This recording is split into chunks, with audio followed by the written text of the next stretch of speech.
So we back at it again. It's Saturday, July 11th, 2026. And in this session, I want to talk about how I was hacked once again last year, 2025, into my Access HRA account. Now, for those of you who are from New York and you receive some type of benefits from the state, you know about Access HRA. When it was time for me to do my periodic report, which was due this year, I noticed when I went into my Access HRA account that the information they had on me had changed. And I never changed it, okay? They had me looking like I had a job working at a bakery, and I never worked in a bakery a day in my life. They had me looking like I had somebody living with me who was also working. They had me looking like I was receiving child support. Now, that would be 3 incomes. They had me looking like I'm working at a bakery, receiving child support, that's another income, and someone else was living with me who was also working, that's 3. So what happened with that is, on paper, I'm looking like I'm making all this money. So on the rental assistance side of things, which would be city thefts, my rent increased for this year. Now my income has not changed since last year. My rent amount should still be the same. I went to the city thefts office to remedy the situation. I went in there with all my documents, all my proofs, scanned it into the system. And the lady who I spoke with said, that's our mistake. We will fix it. You just continue to pay the same rent amount that you've been paying since last year, since your income hasn't changed, and we will do the rest.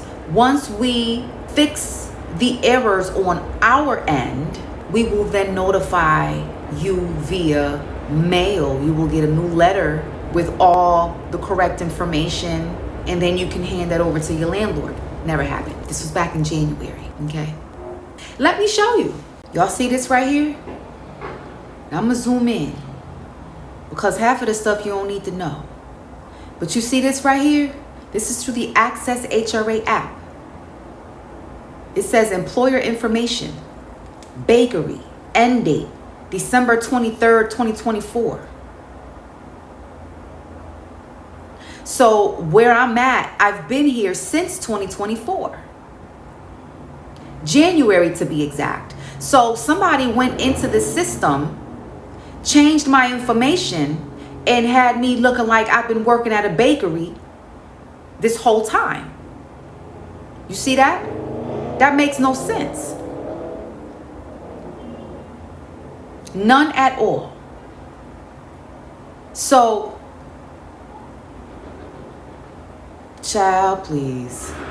So, yeah, man. This is what your girl been going through up in here. Somebody hacked into my Access HRA account. Now I'm on this fight to get my rental assistance rectified. And I've been down to the office twice this year.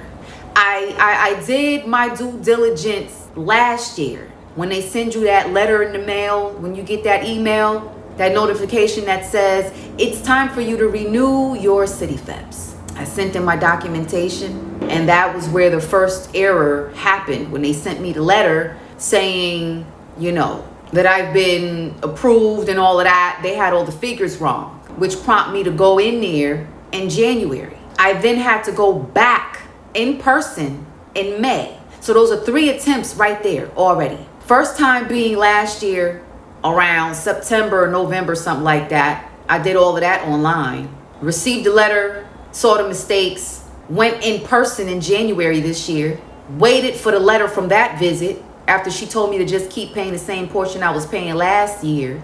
Never received a letter from the January visit. So then I was prompted to go in May after receiving a bill sending me to collections as if I don't pay my rent. And I pay my rent every month. Same amount I've been paying since last year. I'm just waiting for city thefts to do what they gotta. They say they gonna do something. I'm waiting for it.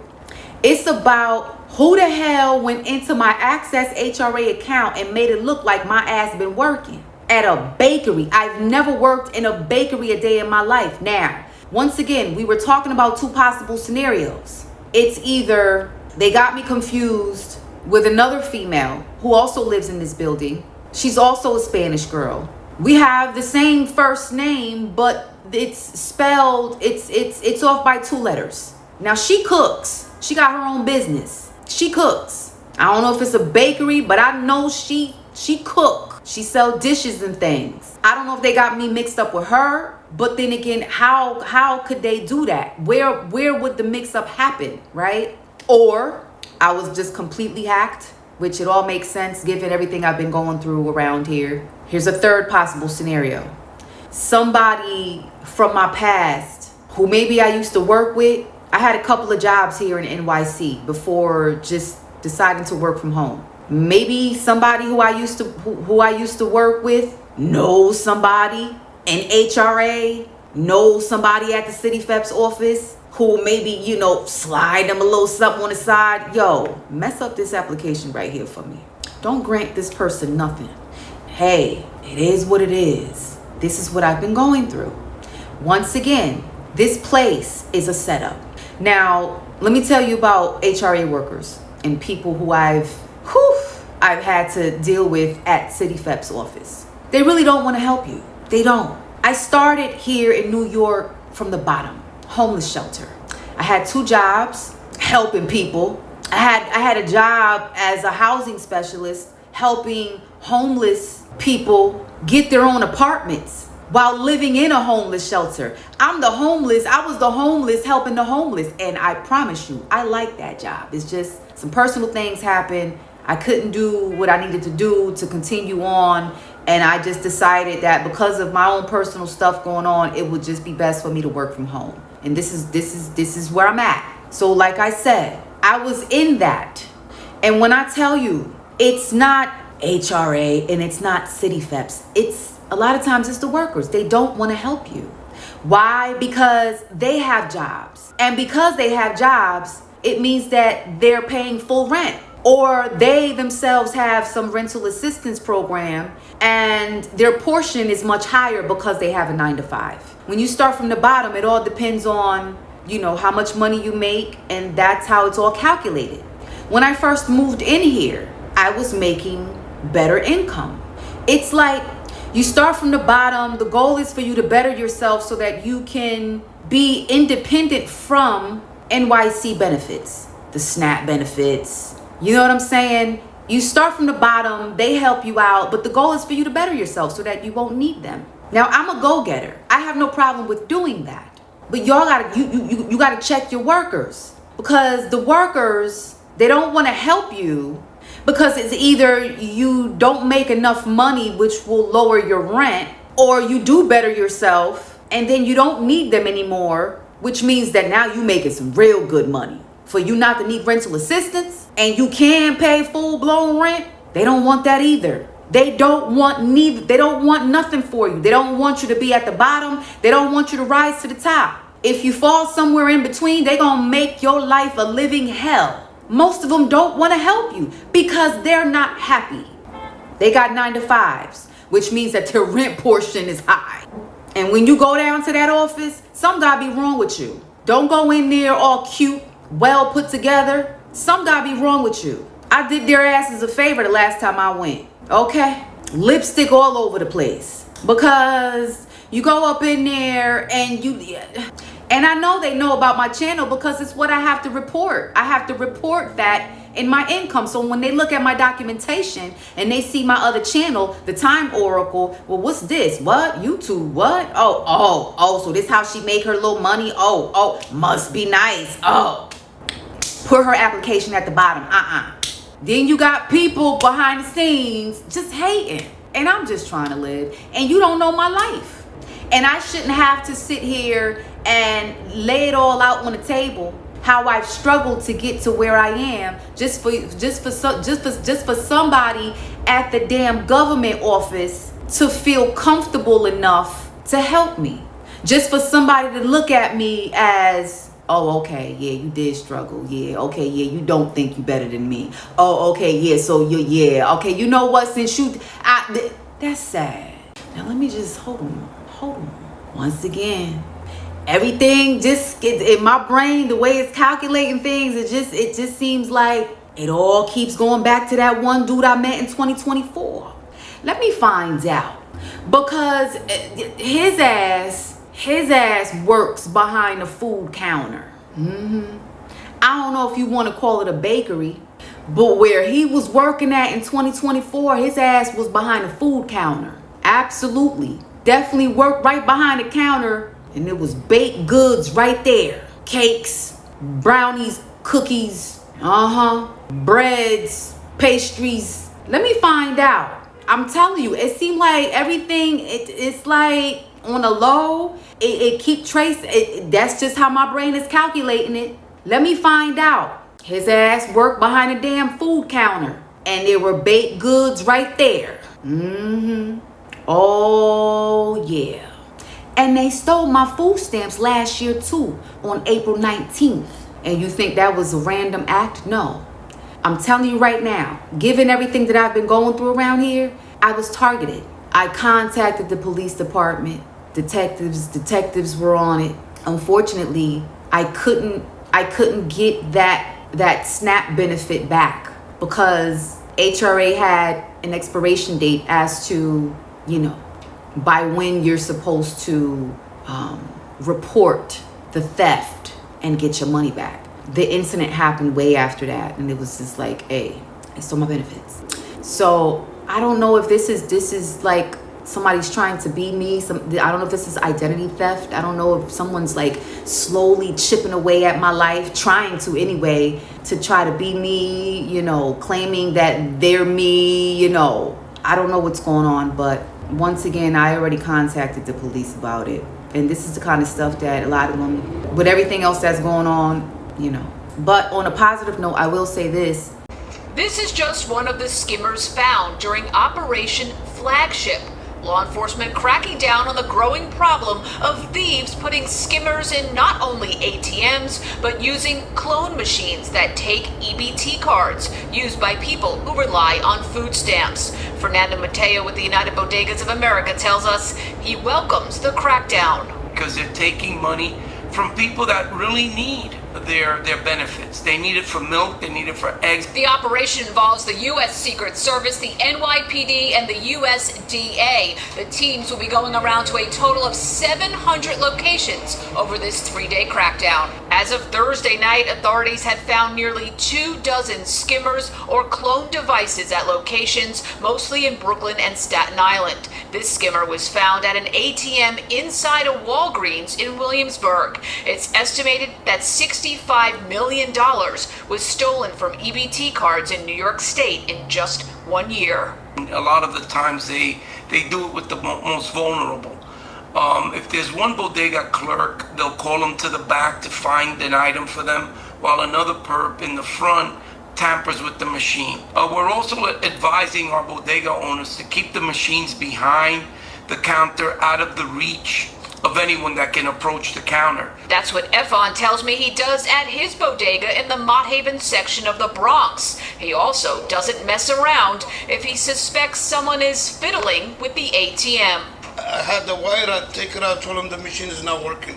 So you can unplug it from the back. Yeah, unplug it right there. You can see it right now. Look to the ATM machine. You gotta be very careful.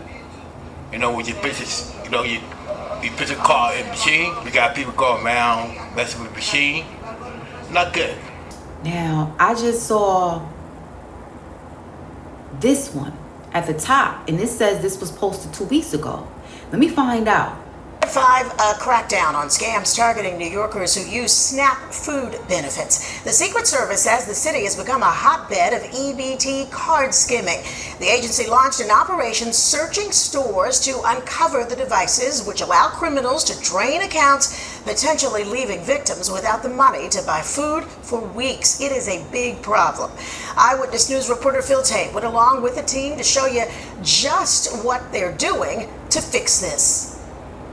but those are the ones that are the easiest to copy. Special Agent McCool has led security details for powerful world leaders. Today, he leads members of the Secret Service and other law enforcement, part of a 3-day operation protecting vulnerable communities. And we got 14 teams that are going out and they're going to stores. They're looking at ATMs, they're looking at point of sales, terminals, they're looking at gas stations, and we're looking for skimmers. New York City has been a hotbed for EBT skimming. The last operation we found 65 over the 3 days. The one before that we found 55. And the last year we found a total of 133. So we estimate that's about 139 million of fraud loss prevented. Before we tagged along for Operation Flagship 4.0, we got a close look at what they're aiming to spot. These are our ATM skimming devices.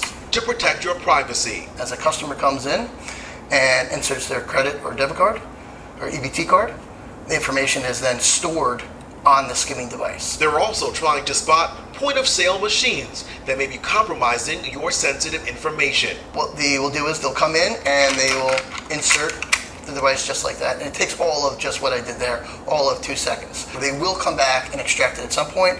The data can be downloaded on these devices. On this one, it had to be physically removed like the skimming devices at another point. Once we saw what they were eyeing, Secret Service and law enforcement agencies visited Bronx bodegas and stores that may be an easy target, while giving business owners a crash course for what to look out for. Feel this? See it?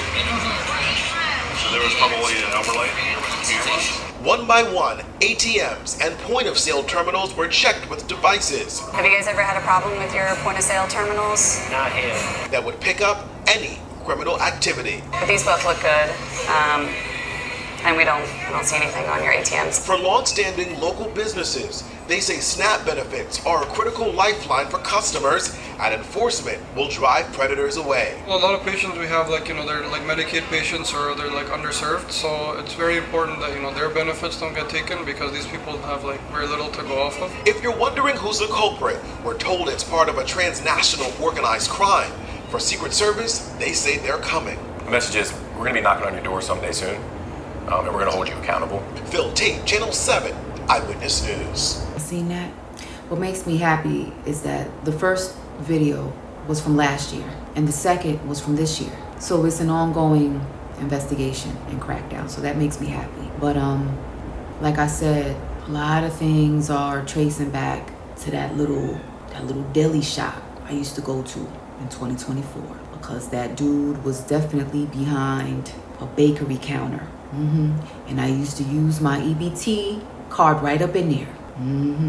Absolutely. And his ass, he was the one who said he was studying at a private school, learning computers. He ain't say too much, but it's listen, these are not accusations. This is just radar, and it's my intuition, My mind is going back and forth between two possible scenarios. Number one, I was hacked. I was hacked during the time, once again, I told y'all before in another video, during the time where I was kind of, left with no other choice but to use the public Wi-Fi through this place where I'm in now, and I was hacked. How did they hack me? Through Wi-Fi. Doing my research, I learned that it's about how many devices are connected to a Wi-Fi network. And if it's a public Wi-Fi, somebody can easily go behind the scenes and check to see how many devices are connected to that Wi-Fi address. They can also check to see how many devices have vulnerabilities. We talked about that in the last session. How many devices connected to that Wi-Fi network have weaknesses through the settings of your device. If you don't patch things up properly in your settings, your device's settings, that leaves an opening, a weakness, a vulnerability for someone to come in. Some people will check your internet traffic to see what websites you visit. And if they're good, they will track your internet traffic in order to steal passwords, username and passwords. Because you never know when and where your router will become a target, you should always ensure that the device is protected against hacker attacks. Increase the protection level of the router with suitable settings so that an attack is too costly for the hacker. And keep yourself regularly informed about security gaps so that you can plug them with firmware updates. Why hackers attack your Wi-Fi network? To attack a Wi-Fi network, hackers either hack the Wi-Fi connection between client and router, or they attack the router directly. Okay.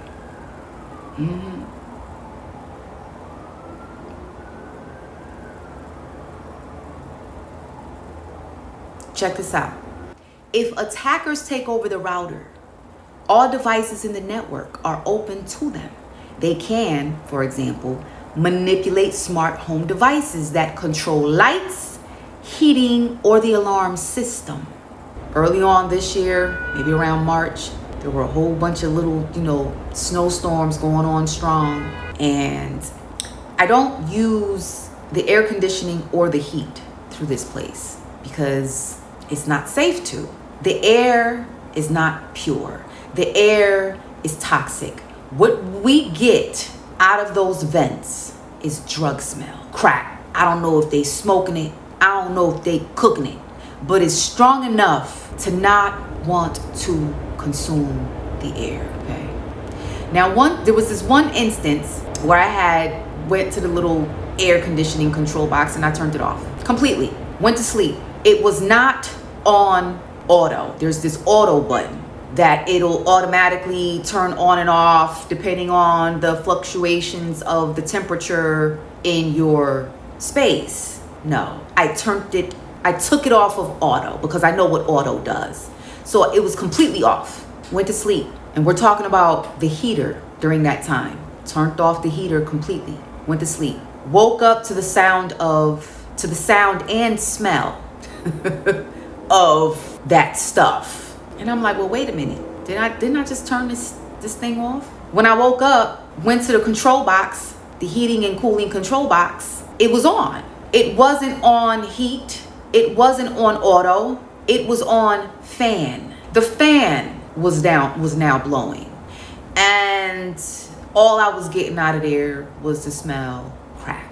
Now look, I don't know drugs. Okay? I don't know nothing except for the smell of weed, okay?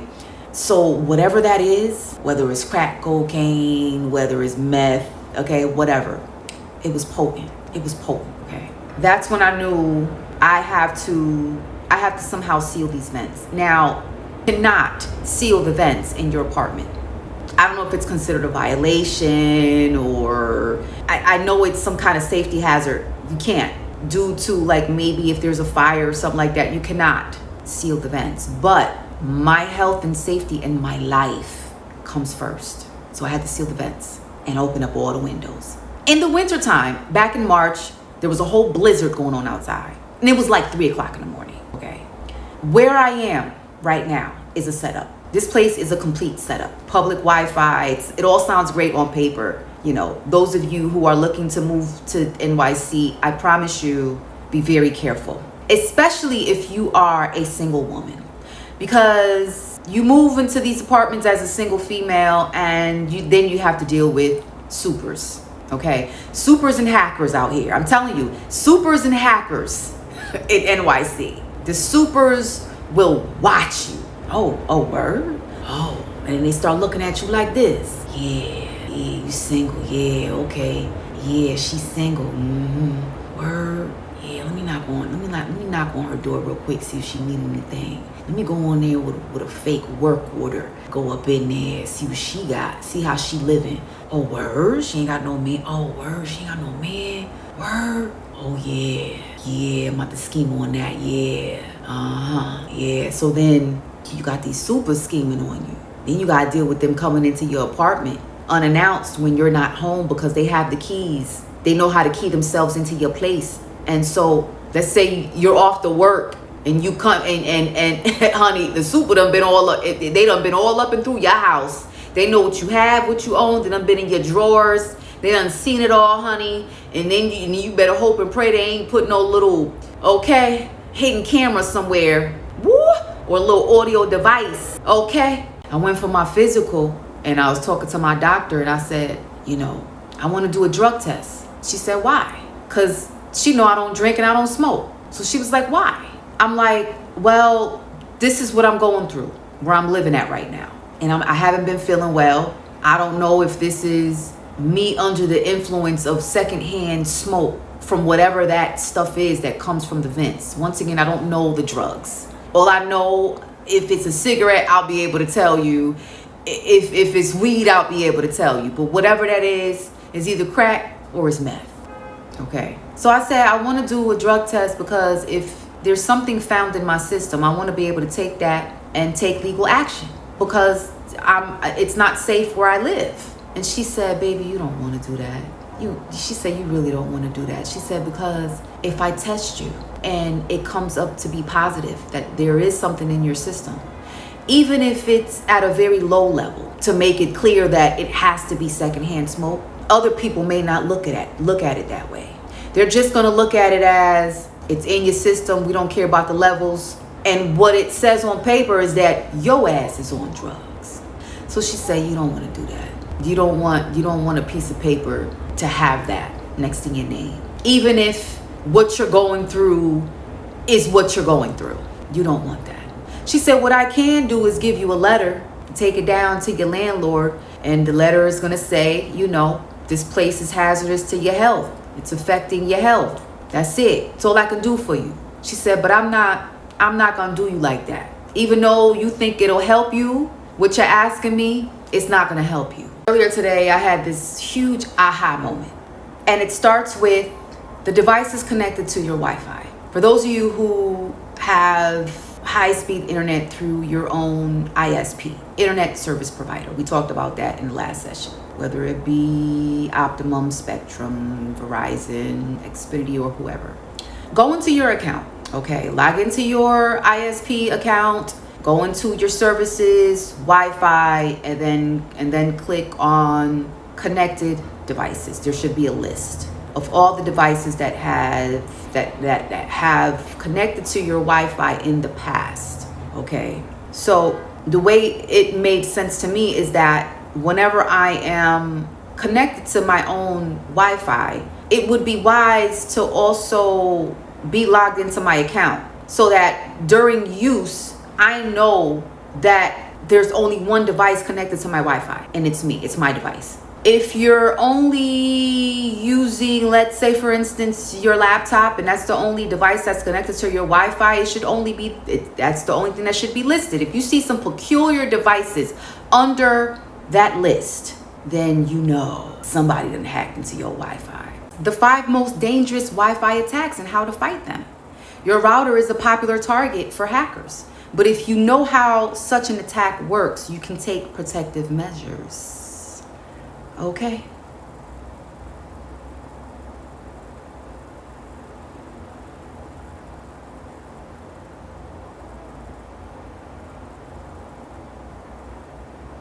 An attack on your Wi-Fi network is not like a bank robbery. Instead of masked robbers blowing open the vault with a loud noise, a hacker inconspicuously approaches the router, searches for weak points, and tries out several attack paths. Or they exploit a known security hole by unleashing an attack on the router that has been prepared for this purpose. I'm still in the search. I'm still chasing homes. At least my home. I don't know where my home is, but it's not this. Home, I don't know what home is, man. I know what it ain't. Home is not a place where I'm surrounded by killers, dealers, child molesters, predators, wife beaters, thieves, sex workers, drugs, these streets, stalkers, hackers, attackers, users, abusers. That's not home. And home has not been home for a very long time. Home, I haven't found that place yet where I feel 100% safe. I haven't found that place. Home hasn't been home since I was a child. That's how long I've been chasing home. And it's sad because it's a 24/7 act of having to watch my back on top of the games, the injustices behind the scenes, just in trying to do the right thing. You know, you reach out to somebody whose job is to help you, and they don't, because maybe they just don't like your type and kind. It's a lot of, and this is why, once again, I choose to work from home. There's a lot of evil at the workplace, a lot of little groups here and there who don't like the other groups, and they see somebody come in there, and it's like automatically, I don't like you, I don't like her. They do their clients like that too. I'm not gonna help her. Nope. It's exhausting, and I'm just gonna keep praying. But I'm gonna tell you like this: where I'm at, it wasn't home in the Bronx, and it's not home here, and I'm just trying to live. So God said, love your enemies. I've fed you today. Go ahead and laugh. Go ahead and sit behind scenes and just be like, yeah, that's what you get me. The means, you know, I don't like you, no way. Have your moment, by all means. But for my real, and you've been going through it too, let's just keep praying. I just ask God for a safe place. Not this. This place is a lie. Where I'm at, it's beautiful. It's a beautiful lie. This place is a beautiful lie. Beautiful, but it's a lie. It's not good. It's not good for your health. I'm just gonna keep praying for home, because this ain't it. I'm surrounded. I'm outnumbered. Women ain't safe here. Women and children, we not safe here. We're the targeted ones, and I'm tired. So that being said, you already know how we do it. Nina Means here once again. Thank y'all for being patient with me. I'm doing this research, and I'm sharing with you along the way in this journey, and because I know I'm not the only one going through it. So Nina Means, once again, you already know how we do it. Be safe, y'all. I'm out.